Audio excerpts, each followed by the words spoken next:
26 जनवरी के विश्राम के बाद भारत जोड़ो यात्रा एक बार फिर से शुरू हो गई है। सुबह के 8 बजे का वक्त है और तस्वीर देख लीजिए। खराब मौसम था, बावजूद इसके भारी बारिश थी, भारी बर्फबारी थी, बावजूद इसके बनिहाल की ये तस्वीर है। बनिहाल गेटवे ऑफ कश्मीर कहा जाता है। आज मौसम खुला हुआ है और सुबह का वक्त है, 9 बजे से यात्रा शुरू होना है। लेकिन ये तस्वीर देख लीजिए कि किस तरीके लोगों में जोश है, उत्साह है और भारी सुरक्षा व्यवस्था भी है। और यहाँ पे इतने सारे लोग हैं। आप लोग एक दिन का विश्राम हुआ, उसके बाद अब आप लोग शुरू कर रहे हैं। कहा जा रहा था कि खराब मौसम आपका रास्ता रोक लेगी, अब कश्मीर घाटी शुरू हो रही है। कैसे इस यात्रा को आप लोग देख रहे हैं? हमें कुदरत के अलावा कोई भी नहीं रोक सकता है और कुदरत ने अभी वापस से मौसम साफ कर दिया है। और आज की तारीख में हमारे हर एक कांग्रेसी को रोकना ये न किसी के बस की बात नहीं है। इसलिए हमारी यात्रा वापस पुनः चालू हो गई है। आप कहाँ से हैं? हम छत्तीसगढ़ उड़ीसा से हैं। तो आप इतने बर्फबारी और भारी बारिश में ही रुके? बिल्कुल रुके थे यहीं। श्रीनगर तक जाएंगे? भारत जोड़ो यात्रा को सफल करने के लिए बिल्कुल हम पुश्तैनी के साथ खड़े हुए हैं। श्रीनगर तक जाएंगे। अच्छा, क्या मैसेज लेके जाएंगे यहाँ से? अब तो हाथ जोड़ो अभियान भी शुरू हो गया। जोड़ो जोड़ो भारत जोड़ो, नफरत छोड़ो, इस मैसेज को लेकर के जा रहे हैं। आप लोग यहीं से? मध्य प्रदेश से। अच्छा, राहुल गांधी जी के साथ में भारत जोड़ो यात्रा को लेके।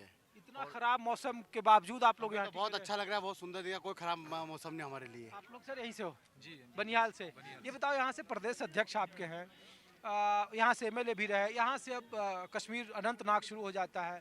लोग ये पूछ रहे हैं कि भारत जोड़ो यात्रा से क्या लाभ होगा, खास करके 15 महीने के बाद लोकसभा का चुनाव है। अनंतनाग के इलाके में अभी नए परिसीमन में लोकसभा में आ जाएगा। तो क्या इस भारत जोड़ो यात्रा से कांग्रेस के कार्यकर्ताओं में, नेताओं में कुछ अलग बदलाव दिखेगा? जी हाँ, बिल्कुल। देखिए, अभी तक जहाँ तक यात्रा का सवाल है तो काफ़ी अच्छा रिस्पांस है। हर कहीं से, हर स्टेट से जो है काफ़ी अच्छा रिस्पांस है। और ये नीड भी थी इस यात्रा की, क्योंकि कांग्रेस को पावर में लाने के लिए, क्योंकि आपने देखा है देश को जो है कभी कम्युनल बेसिस पे बांटा गया है। जैसे आप बीजेपी की सरकार देख लीजिए, उन्होंने जम्मू कश्मीर के अंदर 50,000 आसामियों का पहले प्रॉमिस किया था कि जब हम पावर में आएंगे तो आपको हम एम्प्लॉयमेंट देंगे। मतलब ऐसे ऐसे वादे किए जो अभी तक कहीं दिखने को मिले नहीं हमें। तो वादे ही पूरे नहीं हुए, तो इस करके गरीब, किसान, जो भी एजुकेटेड यूथ जितनी भी है वो सारी जो है इससे बेजार हो चुकी है, तंग आके अब जो है कांग्रेस को सपोर्ट। आप इधर से ही हो? बनिहाल से हो? लोग ये पूछ रहे हैं कि जब बेरोजगारी और महंगाई बड़ा मुद्दा है तो फिर इधर से अब महबूबा मुफ्ती पीडीपी का इलाका शुरू हो जाता है, नेशनल कॉन्फ्रेंस यहाँ से है, अब कांग्रेस, आप प्रदेश अध्यक्ष यहीं से हैं। सवाल उठ रहा है कि जब 2024 में लोकसभा का चुनाव होंगे, कार्यकर्ता तो एक ही हैं, तीनों पार्टी जो बीजेपी के विरोधी हैं, ऐसे में अपने डिवीजन को कैसे रोक पाएंगे? इस भारत जोड़ो यात्रा का इसमें क्या कोई योगदान होगा, ये लोग पूछ जानना चाहते हैं। देखिए, यहाँ पे आप देख रहे हो कि सभी जितने भी पार्टी से ताल्लुक़ रखते हैं यहाँ के पूरे हिंदुस्तान के लोग भारत जोड़ो यात्रा में शामिल हुए, क्योंकि बेरोजगारी ज़्यादा फैली हुई है। दुख की सिवा खासकर जम्मू कश्मीर में कुछ नहीं दिया है मोदी सरकार ने। लोग रो रहे हैं, कुछ नहीं, महंगाई ज़्यादा है, महंगाई आसमान पे पहुंची है। तो इसलिए हम भारत जोड़ो यात्रा में शामिल हैं, ताकि जो हिंदू, मुस्लिम, सिख, ईसाई आपस में है भाई भाई, मुस्लिम और हिंदू को भी आपस में बांटते हैं और राजनीति करते हैं और गरीबों को अपने इस महंगाई के दलदल में फंसाया है। कहा जाता है कि 370 हटने के 3 साल हो गए, टूरिज्म ज़्यादा बढ़ेगा, इन्वेस्टमेंट ज़्यादा आएगा। क्या उस आधार पर आप लोगों को लोकल लेवल पर डेवलपमेंट दिख रहा है आपको, या टूरिज्म बढ़ा है, या आपकी आर्थिक उन्नति बढ़ी है? 2019 में आर्टिकल 370 को यहाँ पे तोड़ा गया है, उसके बाद यहाँ पे ज़्यादा बेरोजगारी आई है। क्योंकि जो बीजेपी सरकार, उन्होंने कहा था कि हम डिजिटल कश्मीर यहाँ बनाएंगे, मगर यहाँ पे कुछ देखा नहीं। दुख की सिवा खासकर यहाँ पे जो लोगों को, उनको कुछ नहीं मिला है। तो इसलिए हम भारत जोड़ो यात्रा में पूरी तैयारी के साथ आए हैं और 2024 को मरकज़ में कांग्रेस सरकार इंशाल्लाह ज़रूर आएगी। आप लोग यहीं से भैया? हाँ, यहाँ से। क्या इस यात्रा का क्या लाभ होगा, राजनीतिक लाभ? राहुल गांधी जी या फिर नेशनल कॉन्फ्रेंस या पीडीपी? लोग पूछ रहे हैं जो कश्मीर के बाहर के हैं, जो लोग नहीं जानते हैं यहाँ की राजनीति को, उनको लगता है, पूछते हैं कि जब तीनों के एक ही समर्थक हैं तो बीजेपी के खिलाफ ये यूनाइट किसको होंगे? तीनों तो आखिर चुनाव लड़ेगा ना। देखिए, यहाँ पे बात ऐसे है कि बीजेपी जो है, बीजेपी ने हम लोगों को धोखा दिया। जितना बड़ा मैंडेट बीजेपी को जम्मू कश्मीर में क्या पूरे इंडिया में मिला था, जो उम्मीदें लेके हम बीजेपी को हमारे हिंदुस्तान के लोग वोट दिए थे, उन्होंने उनका जो है सत्यानाश कर दिया। देखो यहाँ का रोज़गार छीन लिया, यहाँ पे महंगाई जो है बहुत अरूज पे है, महंगाई का मसला है, बेरोज़गारी का मसला है।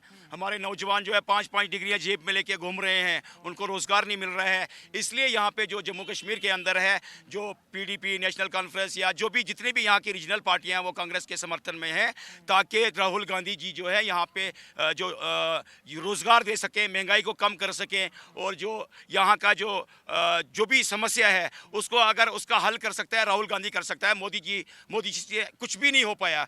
इसलिए जो है यहाँ पे सारे लोग जो है एक प्लेटफॉर्म पे खड़े होके राहुल गांधी जी का समर्थन दे रहे हैं। और ये देखिए, ये सारी गरीब जनता जो यहाँ पे इकट्ठी हुई है, ये राहुल गांधी जी के स्वागत के लिए खड़ी है। ये राहुल गांधी जी की फौज है। हम राहुल गांधी जी के साथ हैं। हमें पूरी उम्मीद है कि राहुल गांधी जी जो है पूरे इंडिया के अंदर अमन, शांति और भाईचारे को कायम करने के लिए काम करेंगे। चाचा, आप तो लगता है काफी बुजुर्ग हैं। एक नेता गुलाम नबी आजाद हुआ करते थे यहीं से। सवाल इसलिए आपसे पूछ रहे हैं, मुस्कुरा इसलिए रहे हैं क्योंकि इस बनिहाल में डिस्ट्रिक्ट पहले काफ़ी दूर होता था। कहा जाता है कि जिला उन्होंने बनाया, स्कूल उन्होंने बनाया, डिग्री कॉलेज उन्होंने बनाया। लोग पूछ रहे हैं कि अब तो वो इस पार्टी में है नहीं, तो क्या उसका प्रभाव है, उनके समर्थकों का कुछ प्रभाव है या नहीं? उस वक्त ऊपर से कांग्रेस का हाथ था, मनमोहन सिंह जी की क़यादत थी। जी के हाथ था, तब उसलिए उन्होंने किया था। अच्छा, आज तक अगर नहीं, हाँ, मैडम सोनिया का हाथ था, मनमोहन सिंह जी का हाथ था। अच्छा, उनके नहीं रहने से कुछ प्रभाव पड़ेगा? राहुल गांधी जी चेहरा बनकर यहाँ आप लोग का भरोसा जीत पाएंगे? जरूर। एक गड़ा पानी का निकालेंगे समंदर से, कोई फर्क नहीं पड़ता है। समंदर से एक गड़ा पानी का निकालेंगे, कोई फर्क अच्छा, हाँ हाँ, बताइए क्या बोल रहे हैं? बोलते हैं। हाँ, बताइए, जल्दी बताइए। बोलते हैं तनका। हाँ, हम लोग बिहार से आए हैं, रोहतास जिला से, राहुल गांधी से भेंट करने के लिए। कहते हैं कि क्या दिक्कत है ये तो बताओ सर। कि वहाँ हम लोग कुछ खेती करते हैं ना, तो जो गाड़ी उड़ी हम लोग को छीन लिए। जैसे हम बोर्ड लगा के घूमते हैं, तो मेरा मोटरसाइकिल छिनवा लिया गया। कि काहे लोग घूमता है यहाँ स्थानीय प्रशासन को लेकर? जी, स्थानीय प्रशासन से गाँव वाला जी अभी से। बात करते हैं। भाई साहब, आप लोग यहीं से हैं, बनिहाल से हैं। लोग ये जो पूछ रहे थे सवाल कि क्या फर्क पड़ेगा इस भारत जोड़ो यात्रा से? लोकसभा 2024 का लोकसभा चुनाव आपके सामने है। फर्क ज़रूर पड़ेगा। एक आक्रोश था बीजेपी के खिलाफ, जो यहाँ 370 हटाया गया। उसके बाद जो बीजेपी ने यहाँ वादे किए कि यहाँ फैक्ट्रीज आएंगी और यूथ को जॉब मिलेगी, लेकिन आज आप यूथ को सड़कों पे देखोगे यहाँ पे। और जो यहाँ वादे किए थे टूरिज़्म को बढ़ाने के लिए, टूरिज़्म भी वहीं पे है। आज जो जितने वादे थे उनका कुछ भी, सिर्फ नफ़रत फैली है।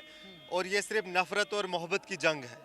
और ये भारत जोड़ो यात्रा जिसमें हम इतने जन सैलाब यहाँ देख रहे हैं, ये सिर्फ एक चीज़ के लिए जुड़े हैं कि सब में मोहब्बत वापस आ जाए, जो कि बीजेपी की वजह से जो नफ़रत फैली हुई है। नमस्कार, मैं हूं मानक गुप्ता। अगर आपको हमारा ये वीडियो पसंद आया हो तो इसे लाइक और शेयर जरूर करें। और हाँ, हमें सब्सक्राइब और फॉलो करना ना भूलें, ताकि आप देश और दुनिया की कोई खबर मिस ना करें। तो जुड़े रहिए हमारे साथ और देखते रहिए न्यूज़ 24।